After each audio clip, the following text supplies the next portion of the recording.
এরকমটা করো না প্লিজ। আমাকে মায়ের কাছে সমস্তটা জানানোর চেষ্টাটুকু করতে দাও। তুমি দেখো, মাকে আমি যদি সমস্ত কথা বলি, মা ঠিক রাজি হয়ে যাবে। আমাকে আমাকে একটু সময় দাও। ছোট সাহেব, আমাদের হাতে সময়টাই তো নেই। এই হলো কুসুম। তুমি তো নিশ্চয়ই চেনো ওকে, সারা শহর ওর মুখ চেনে। গাঙ্গুলি গ্রুপ অফ কোম্পানিজের ব্র্যান্ড অ্যাম্বাসেডর কুসুম। তোমার ওপরে কিন্তু অনেক বড় দায়িত্ব কুসুম। আর কিছুদিনের মধ্যে তোমার ছোট সাহেবের বিয়ে, তোমাকে অনেক দায়িত্ব সামলাতে হবে। কুসুম, কুসুম দাঁড়াও। কুসুম, ছোট সাহেব, হাতটা ছাড়ুন, আমার হাতটা ছাড়ুন। আমি হাত ছাড়ার জন্য তো ধরিনি কুসুম। আমি তোমার হাত কোনোদিনও ছাড়বো না। না আমি তোমাকে স্যামের কথাগুলো মানতে দেব, আর না আমি ওই ডিভোর্স হতে দেব। কিন্তু বিবাহ বিচ্ছেদ তো আমাদের হবেই। আপনি শুনলেন না আছে দেবীমা কি বললেন?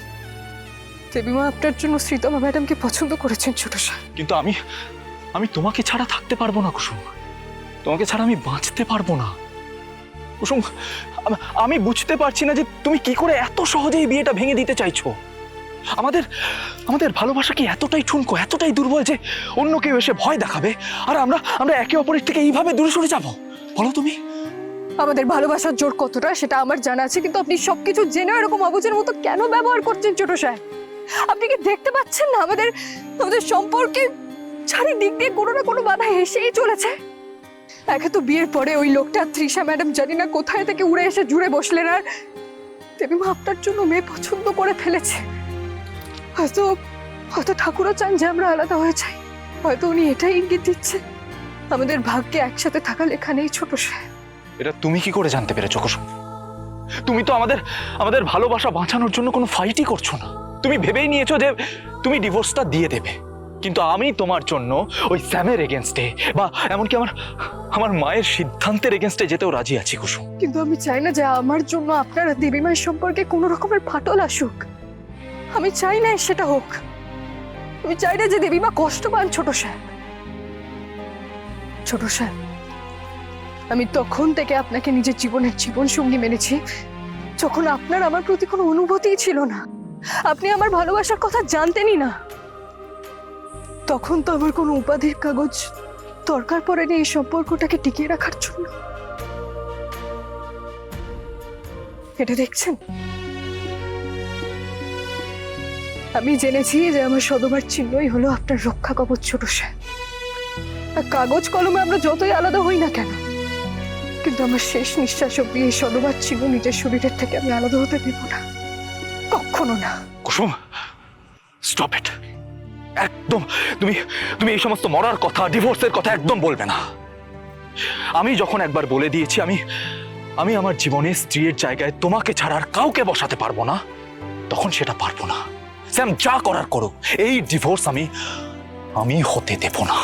আর এটাই আমার শেষ সিদ্ধান্ত। এত রাত হয়ে গেল, কুসুম এখনো ঘরে ঢুকলো না। ও কি আজ থেকেই গাঙ্গুলি বাড়িতে থাকা শুরু করবে নাকি?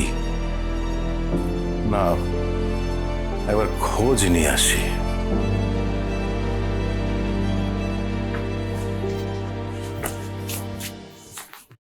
কুসুম, আমি ভয় পেতে পেতে ক্লান্ত হয়ে গেছি। আমি সমস্ত কিছুর না শেষটা দেখতে চাই। আর তার জন্য যদি এই আমাদের সম্পর্কে সমস্ত সত্যি কথা মাকে গিয়ে এই মুহূর্তেই বলে দিতে হয়, আমি সেটাও রাজি আছি কুসুম। তুমি এসো আমার সাথে। এখন জেদ করে কোনো লাভ হবে না ছোট সাহেব। মেনে নিন, এটাই আমাদের নিয়তিতে লেখা আছে। আর তাছাড়া ওই লোকটার কথা আমাদের মানতেই হবে, নাহলে উনি দেবীমাকে সবকিছু জানিয়ে দেবে। তাই এখন আপনি ভাবুন যে আপনি দেবীমাকে তৃষা ম্যাডামের কথা কি করে জানবেন। আমি অন্য কারোর কথা ভাবতে চাই না কুসুম। আমি শুধুমাত্র আমাদের কথাগুলো মায়ের কাছে গিয়ে জানাতে চাই। তাতে যা হবার হবে হোক। সেটা আপনি করতে পারেন না ছোট সাহেব। আপনি আমাকে কথা দিয়েছিলেন, আপনার মনে নেই যে আমার আর দেবীমায়ের মধ্যে আপনি সবসময় দেবীমাকেই বেছে নেবেন। যদি কোনোদিনও আমার আর দেবীমায়ের মধ্যে আপনাকে কাউকে বেছে নিতে হয়, তাহলে আপনি বিনা কোনো দ্বিধায় এক মুহূর্ত সময় নষ্ট না করে আপনি দেবীমাকেই বেছে নেবেন। কোনোদিনও আপনার আর দেবীমায়ের মাঝে আমাদের ভালোবাসা আসতে দেবেন না। কুসুম দেখো, তুমি তুমি তুমি এরকমটা করো না প্লিজ। আমাকে মায়ের কাছে সমস্তটা জানানোর চেষ্টাটুকু করতে দাও। তুমি দেখো, মাকে আমি যদি সমস্ত কথা বলি, মা ঠিক রাজি হয়ে যাবে। আমাকে আমাকে একটু সময় দাও। ছোট সাহেব, আমাদের হাতে সময়টাই তো নেই। আমাদের হাতে সময় নেই ছোট সাহেব। আমাদের কালকে এই বিয়েটা ভাবতে হবে, না হলে আমাদের জন্য দেবীমা নিজের জীবনের সব থেকে বড় আঘাতটা পাবে। বেশ, তুমি আমার কথা ছেড়ে দাও, তুমি তোমার নিজের বাবার কথা অন্তত ভাবো। আজকে কাকা যদি জানতে পারে যে যেখানে আমাদের সেদিন বিয়ে হলো, আর আজকেই আমরা ডিভোর্স করে এই সম্পর্কটা শেষ করে দিতে চাইছি, সেটা শুনে কাকার কি অবস্থা হবে তুমি ভাবো। তুমি আমার মায়ের কথা ভাবছো, কিন্তু একবার নিজের বাবার কথা ভেবে দেখো, তার কি অবস্থা হবে।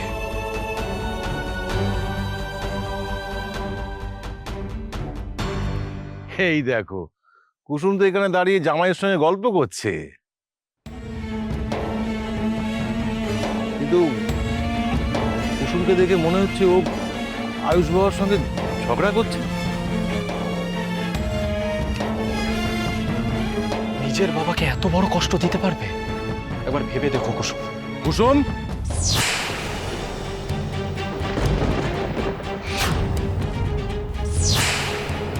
বাবা আমাদের বিবাহ বিচ্ছেদের কথাটা শুনে ফেলেনি তো?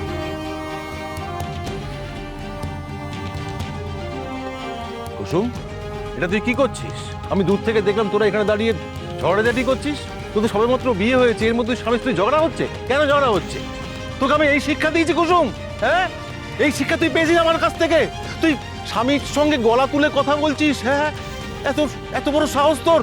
না না বাবা, আমরা ঝগড়া করছিলাম না। আসলে উনি শুধুমাত্র আমার সাথে কথা বলছিলেন না।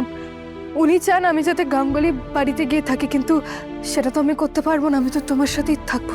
কেন কেন পারবি না? কি বোকামি করছিস তুই?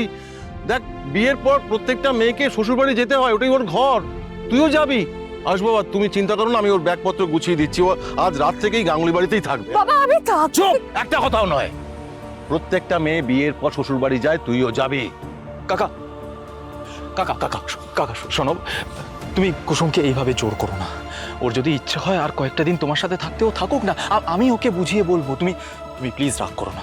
তুমি বোঝাও জামাই, তুমি ওকে বোঝাও।